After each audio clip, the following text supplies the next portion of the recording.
Hey guys, Jackson Buhai here with TMZ with an interesting update to the Nick Reiner case. So as I'm sure you all know, Nick Reiner is currently waiting to stand trial for the deaths of his parents Rob and Michelle Reiner, as he's been accused of killing them. When the public received the news that Nick Reiner was accused of the murders and taken to jail, the public was quite obviously outraged, as Rob Reiner is a world-renowned director and producer. Now, when Nick Reiner was suspected and then subsequently arrested, one of the country's top criminal defense attorneys gets the call, and this criminal defense attorney was Alan Jackson. Now, if you don't know him, Alan Jackson is a criminal defense attorney who has defended the likes of Kevin Spacey and Harvey Weinstein, and he is essentially one of the best criminal defense attorneys that money can buy. Now, let me take you back to last week on January 7th.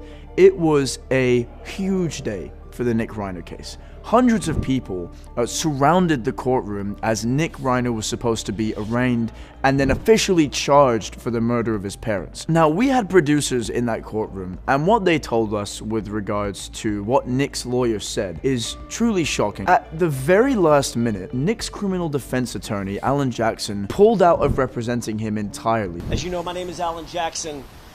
This morning, I had to withdraw as Nick Reiner's counsel. Circumstances beyond our control, but more importantly, circumstances beyond Nick's control, have dictated that, sadly, it's made it impossible for us to continue our representation of Nick. We've investigated this matter top to bottom, back to front.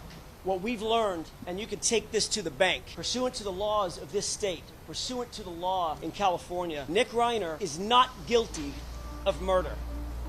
What a lot of people have been wondering for a long time is why exactly Alan Jackson did pull out of representing him. Well, in this clip I'm about to show you from Billy Bush's podcast, Hot Mics with Billy Bush, he addresses all the public's rumors as to exactly why he did what he did. If it deflects off on me, then... Why would he represent Harvey Weinstein? Why would you do anything with that man? Or Spacey, if they feel, Kevin Spacey, if they feel that way. Every single person, every citizen in this country is entitled, before they are committed, right? Before they are committed to a prison cell, before they're committed to a conviction, before they're committed to a trial, every single citizen has the exact same series of constitutional rights, and they are embedded in the fabric of our society. It doesn't matter who you are. It doesn't matter what you're accused of.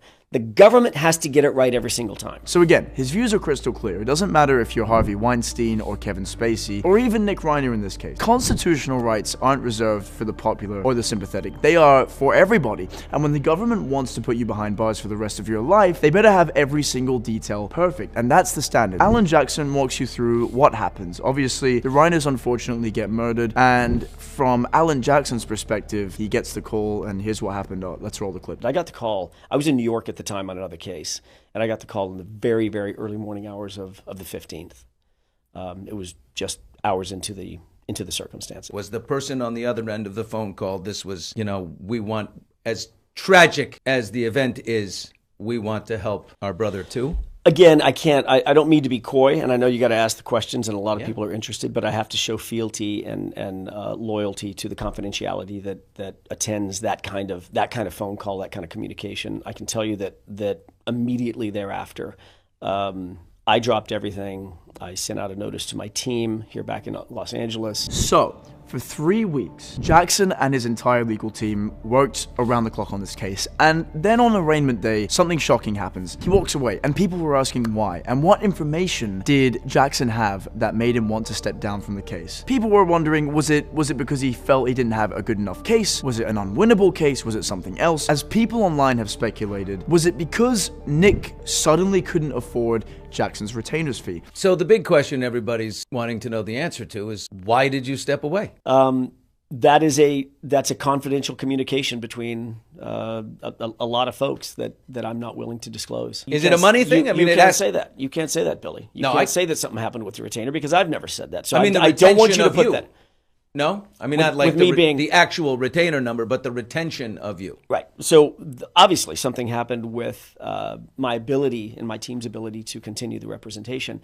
But I don't want you, your audience, anybody else to start speculating as to what that might be. I have not said a That's what word people about do. it. They speculate. That's all. Yeah, that's what they do. You have to wonder, where does he stand on the case now? Because now he's in a position, right, where he can be a little bit more impartial to it. But what's interesting here is that Alan Jackson, like I showed you in the clip before, he stands firm on his position. He still believes that Nick Reiner is not guilty. Now, what we have been reporting for a very long time, because we're referencing, obviously, our sources that say that Nick Reiner had issues with mental health, he had issues with substance abuse. It's highly likely, and look, we don't know this for sure, but it's highly likely that Nick Reiner is going to plead not guilty by reason of insanity. This doesn't satisfy a lot of people. A lot of people believe that this isn't actually a substantial case or an argument. He should just plead guilty and go to prison for it. There's plenty of cases where someone is going through something really tough mentally, does something completely out of character, regrets it the rest of their life, and never looks to offend it. That does exist, so we've got to be open-minded about that possibility if it goes that way. Maybe it doesn't go that way, and it's first-degree murder, and it's clear that, and it doesn't matter what he was going through. It's clear. Maybe it goes the other way, and he gets, life in prison.